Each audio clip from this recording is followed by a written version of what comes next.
Hola, buenos días amigos. Bueno, mi nombre es Fernando, soy el dueño titular de la firma Fercar, Inyección Electrónica de Quilmes, y gracias a la idea de Damián, de Motronic Domínico, una casa de repuesto muy conocida acá en nuestra zona sur, eh, se le ocurrió a él poder hacer unos videos cortos, didácticos, donde podamos hablar de algunos sensores, actuadores, gestión de la inyección electrónica y bueno, decidimos hacer algunos videos no muy largos, pero que sumen para poder hacer más ameno esta cuarentena que tenemos por delante todavía.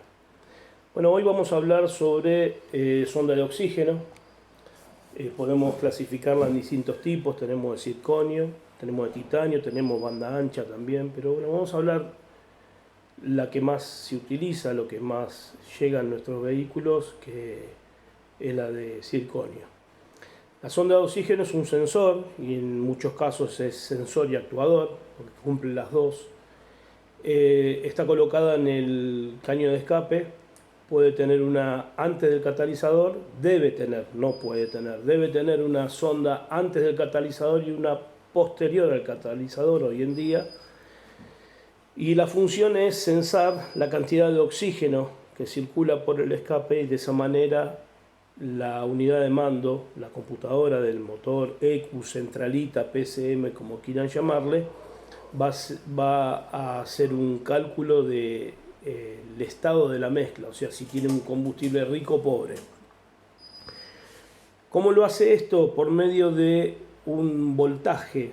La sonda de oxígeno, por ejemplo, como habíamos mencionado, que es de circonio, tiene un efecto químico que pasando los 300 grados de temperatura, el óxido de circonio, que es parte de su composición, lo que hace es generar un voltaje propiamente, genera un voltaje desde 0 hasta 1 volt.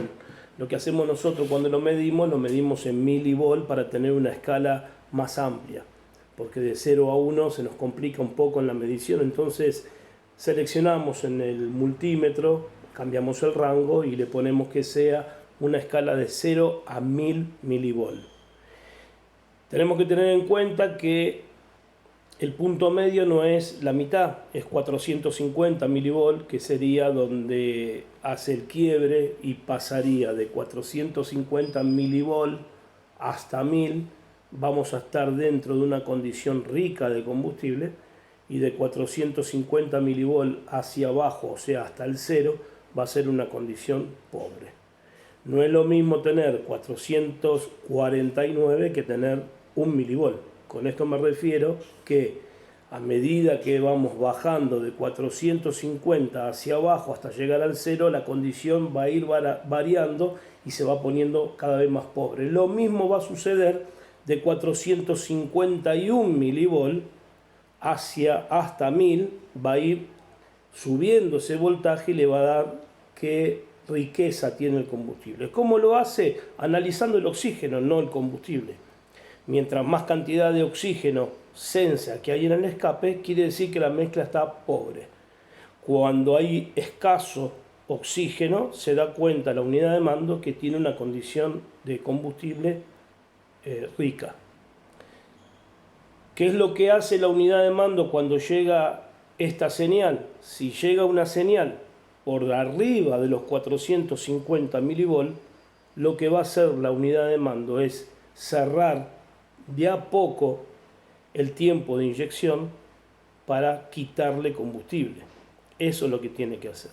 Cuando es una condición pobre, lo que va a hacer la unidad de mando es agrandar, ampliar el tiempo de inyección para que la mezcla sea lo más estequiométrica posible. ¿Qué es estequiométrica? Estequiométrica, la palabra estequiométrica, vamos a ponerle que es ideal. No es perfecta, sería ideal. ¿Cuál sería la mezcla estequiométrica? La mezcla estequiométrica tiene que ser de 14.7 partes de aire y una parte de combustible.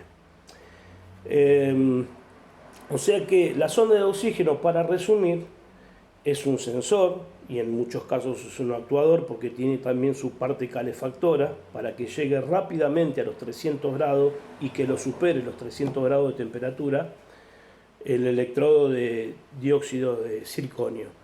Y lo que busca la unidad de mando gracias a al sensado del oxígeno es el ajuste de combustible. Esa es la finalidad de una sonda de oxígeno.